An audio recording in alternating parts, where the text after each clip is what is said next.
Jainil Bhoya, 4th year 7th semester, college of agriculture, Anand agricultural university Jabugam में अभ्यास करूँ छूँ। जेमा 4th ईयर 7th सेमेस्टर में प्रावेना प्रोग्राम में आता विलेज अटेचमेंट फेज में मैं एक मारा विलेज फार्मिंग पर विडियो बनाव्यो छे, जेमा मुख्य पाक तरीके डांगर, नागली, शेरडी અને કેરી જેવા પર ખેડૂતોના વિચારો રજૂ કર્યા છે।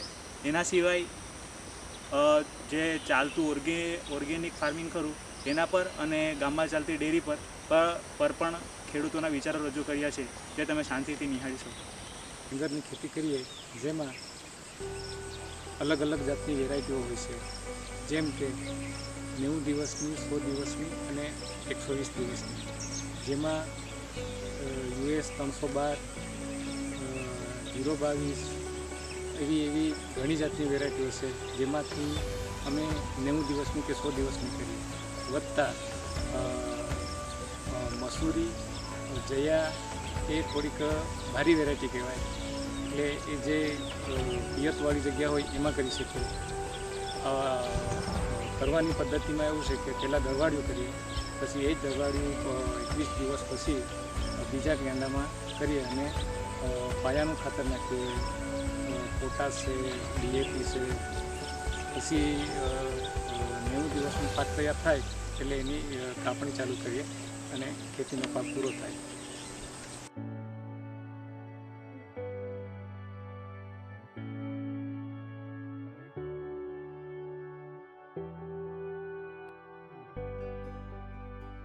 મારું નામ શારદાબેન સુરેશભાઈ ભોયા, ગામ પીપલખેડ, તાલુકા વાંસદા, જિલ્લા નવસારી। 10-20 વર્ષથી લાગલીની ખેતી કરું છું।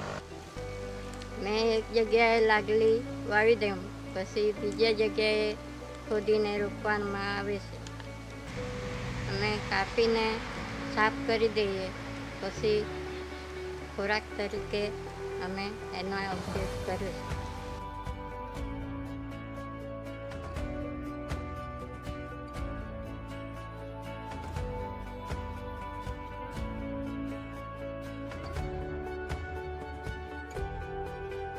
नमस्कार साहेब, अमे आ पीपलखेड़ गामना वतनी छूँ। अमारू गाम से पीपलखेड़, जीवनभाई जत्तरभाई माहला, पीपलखेड़, तालुको वांसदा, जिला नवसारी।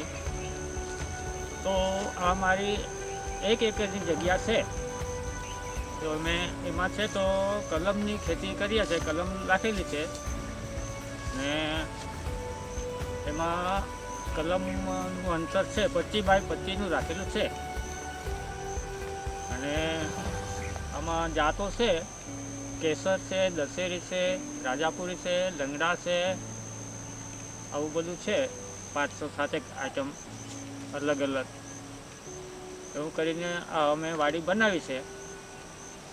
તો આમાં હવે કલમ નાનલી છે, હજી 7 વર્ષની થઈ છે, પાક આવે છે, કેરી આવે છે ને થાય એમ તો અમારે કેટલી 100 જેટલી કલમ છે, તો થાય એમ 1,00,000-1.5 લાખનું જેટલું આવે છે।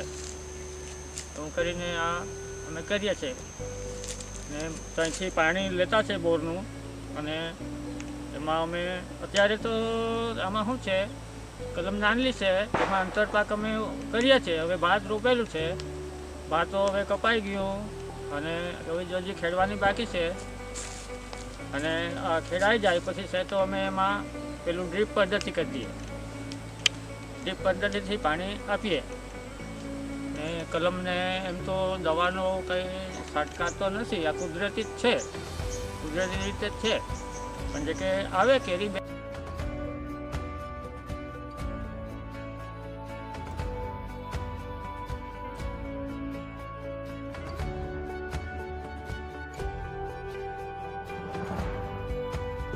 મારું નામ હેમંતસિંહ લાલસિંહ રાઠોડ, રહેવાનું ચાપલદારા ડુંગળી ફળિયા। હું ખેતી કરું, ખેતીમાં શેરડી કરીએ। શેરડીમાં 86-002 જાત, એ શેરડી અમે ગંડોઈ સુગરમાં મોકલીએ। શેરડી 4.5 ફૂટના અંતરે રોપીએ। આગળ કંઈ જોઈએ? ખાતર કયું વાપરો? ખાતર ડાયસલ્ફેટ પોટાશ, જીવામૃતનો ઉપયોગ કરીએ અમે, જીવામૃત જાતે બનાવીએ।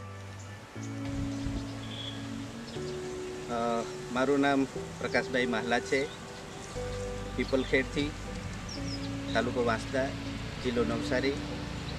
હું ખેડૂત તરીકે તુવેરનો પાક કરું છું અને તુવેર 1.5x1 માપ પ્રમાણે અમે કંટુર પાક તરીકે લઈએ છીએ. એમાં અમે ખાતરનો કે પાણીનો ઉપયોગ કરતા નથી. વરસાદી પાણીથી જ એ બધો પાક થઈ જાય છે અને એની અંદર આંતરપાક તરીકે અડદનું વાવેતર કરીએ છીએ. તે પણ અમને ખૂબ સારો પાક મળે છે. ખૂબ જ સુંદર રીતે તમે અત્યારે જોઈ શકો છો. આ એક દેશી તુવેર છે. એ પાક સંપૂર્ણ સફળ રીતે અમને મળી શકે તે રીતનો કરવામાં આવેલ છે. હું ઘરની ખેતી કરું છું. પહેલે ચાસિયા કાઢી નાખું અને એના કરતાં ખાડો ખોદે નાના હતા સારું પડે. એની અંદર દેવેલી ખોળ ને બીજું ડાય એવું બધું નાખું છું. બીજું સલ્ફેટ ને એવું તો નથી લાગતું. ને આ ખેતી મેં 5 વર્ષથી કરતા આવેલો છે, પણ અત્યારે થોડીક ઓછી કરી નાખેલી છે. પેલા ભૂંડ આવે એટલે, પણ આ બેસણ સારું આવે, કિલોથી ઉપરના જ કણ નીકળે. ને જમીન મતલબ કે ગોરાળું હોવું જોઈએ, એટલે કણનું બેસણ સારું. અને પાણી આમાં બેસવું જોઈએ નહીં.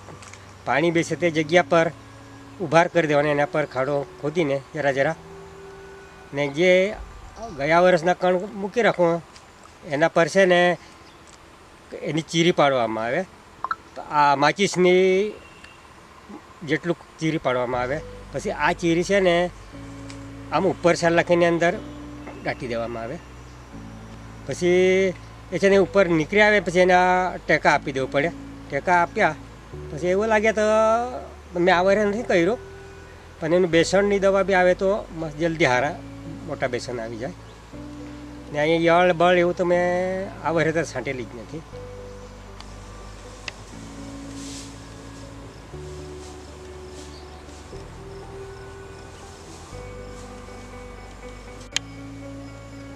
મારું નામ લીલાબેન નિલેશભાઈ ભોયા, ગામ પીપલખેડ, તાલુકો વાંસદા, જિલ્લો નવસારી. હું છેલ્લા 2-3 વર્ષથી મરચી કરું છું. તેમાં જાત ઈગલ અને ગૌરી. ખાતર માટે યુરિયા, નર્મદા ફોસ અને પોટાશ વાપરું છું.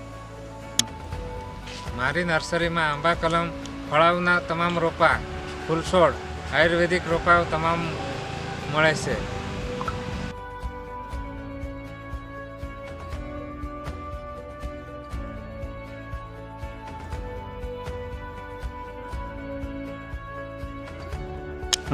મારું નામ પ્રવીણભાઈ મોતીભાઈ પટેલ, મુકામ પોસ્ટ પીપલખેડ, તાલુકો વાંસદા, જિલ્લો નવસારીનો રહેવાસી છું.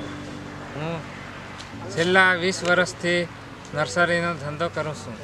નર્સરીના ધંધા પર જ મેં અમારી તો 1 એકર જમીન આજે 4 એકર જમીન ખરીદીને આજે પગભર થયો છે. નર્સરીના ધંધા પર જ બધો રોજીરોટી મેળવીને આગળ આવ્યો છું. પ્લગ નર્સરી મેં બનાવેલી છે. તે મોદી સાહેબે બી મને આ સન્માનિત કરે છે. આજે શરૂઆતમાં 2000ની સાલમાં 1000-1200 કલમ 1500 કલમ બનાવતા હતા. અત્યારે 1 લાખ કલમ બનાવીને વેચીએ છીએ. હાલે આ નર્સરીના ધંધા આખા વાંસદા તાલુકામાં આપણે સારી રીતે પગભર બન્યા છે. એટલે તેના લીધે આ મોદી સાહેબે બી સન્માનિત કર્યા હતા. વનબંધુ યોજના હેઠળ મને 90% સહાય મળી છે. 2,70,000, 3 લાખની સામે 2,70,000 મળ્યા છે. આંબા કલમો 18 વર્ષ પહેલાં હું 1000થી 1500 કલમો બનાવતો હતો. અત્યારે 1 લાખ કલમ બનાવું છું. હા, એટલે કલમ કેટલામાં વેચાતી હોય છે? અત્યારે 50 રૂપિયામાં વેચાશે, 50થી 80 રૂપિયા નાની બેગની. તો પછી પૈસા જ પાછા આપ્યા કે ના આપ્યા? અનિલ કુમાર દિનુભાઈ, ગામ લીમઝર, કાવડેજ નર્સરી. વેજીટેબલમાં રીંગણ, મરચી, ટામેટા ને કોબી ફ્લાવરથી માંડીને બધી જ વસ્તુ મળી જાય મતલબમાં. મારું નામ મનુભાઈ બી પટેલ, બિલાર, તાલુકા વાંસદા, જિલ્લો નવસારી. હવે આપણે 4 વર્ષથી પ્રાકૃતિક ખેતી કરીએ છીએ, જેમાં મુખ્ય પાક આપણા આંબો છે, ડ્રેગન ફ્રૂટ, નારિયેળી, સુરણ, હળદર, એવાકોડા, જમરૂખ જેવા બાગાયતી પાકોની આપણે ખેતી કરીએ છીએ. એમાં સારું એવું ઉત્પાદન મળે છે. આંતરપાક તરીકે કેટલીક શાકભાજી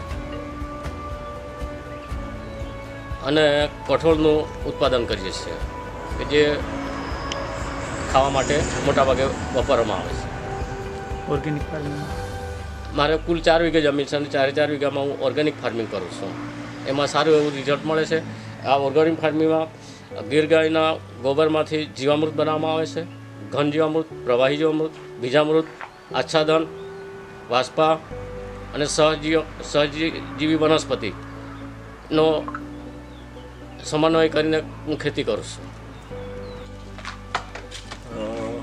આ વર્મી કમ્પોસ્ટનો આખો જે ઓર્ગેનિક ખેતી માટે છે એ છેલ્લા 15 વર્ષથી હું આ કરું છું અને એમાં આખો જે એનો સિદ્ધાંત અથવા બેઝ જે છે તે માત્ર ને માત્ર ઓર્ગેનિક પાકો ઉત્પાદન કરવાનું છે. તે ઉપરાંત એમાં 7,000 સ્ક્વેર ફૂટ જેટલું 9,000 સ્ક્વેર ફૂટ જેટલું શેડ બનાવેલા છે અને એની અંદર છાણિયું ખાતર ગામમાંથી અથવા બીજા ગામમાંથી અને મારું પોતાનું આમ કરીને એનું કાચો માલ ભેગો કરવામાં આવે છે. ત્યાર પછી બેડમાં નાખીને એમાં અળસિયા એસીના ફટીડિયા નામની જાત છે, જે ઓસ્ટ્રેલિયન જાત છે હાઇબ્રિડ, એનાથી 45 થી 50 દિવસમાં એ તૈયાર થઈ જાય છે ખાતર. અને પછી ધીમે ધીમે એને જેમ જેમ તૈયાર થયેલું ખાતર ચારીને એની બેગ તૈયાર કરવામાં આવે છે. બેગ 50 કિલોની તૈયાર કરવામાં આવે છે અને એમાંથી 240 રૂપિયા એની કિંમત છે 50 કિલોના એક બેગના. અને આ રીતે 4 લાખ રૂપિયાની આજુબાજુ આખા વર્ષનું ઉત્પાદન થાય છે. પાઇપ સંસ્થા એ ભારતીય agro industry foundation research foundation છે. અહીંયા છે ને કેરીનો રસ, અથાણા, કાજુ વગેરેની પ્રોડક્ટ્સ થાય છે. ત્યાર પછી એને માર્કેટમાં લઈ જવામાં આવે છે. આઉટલેટ 2-3 છે, એમાં વેચાણ થાય છે.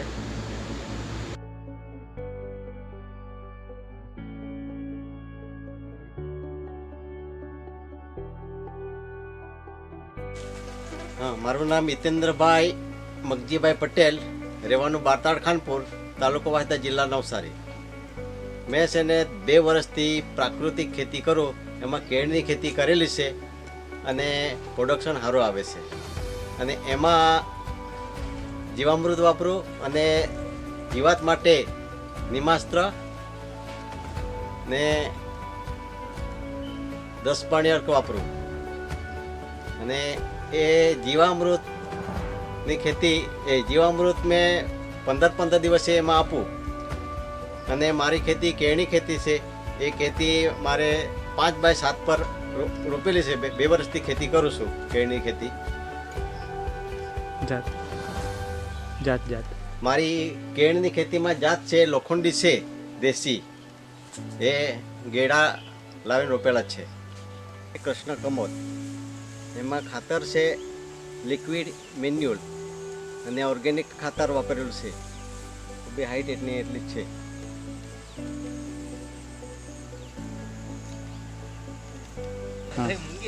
મારું નામ નીરુબેન રમેશભાઈ ભોયા, પીપલખેડ ગામ, તાલુકા વાંસદા, જિલ્લા નવસારી. હું ટીંડોળાની ખેતી કરું છું, જેમાં વેરાયટી ટીંડોળાની જાત અલકા નિર્ચર. તેમાં ખાતર પોટાશ, યુરિયા અને સલ્ફેટ નાખું છું, જેથી 4-5 વર્ષ સુધી ટીંડોળા મેં ઉપયોગ કર્યો છે. જિલ્લા સંચાલિત પીપલખેડ દૂધ ઉત્પાદક મંડળી ચેરમેન તરીકે શ્રીમતી સુમિત્રાબેન માલા સેક્રેટરી તરીકે નિલેશભાઈ શંકરભાઈ ભોયા અને ટેસ્ટર તરીકે શંકરભાઈ ભોયાભાઈ માલા. અમારી દૂધ મંડળી લગભગ 17 વર્ષથી સક્રિય છે, જે આજની તારીખમાં 50થી 60 સભાસદો દૂધ ભરે છે અને દૈનિક દૂધ 200થી 300 લીટર 400 લીટર થાય છે. અને એ લોકોને જે મંડળીમાંથી જે જંત્રી મળે એ હિસાબે ભાવ 38થી 40થી 42 રૂપિયા મળે છે. એ પણ ફેટ પ્રમાણે મળે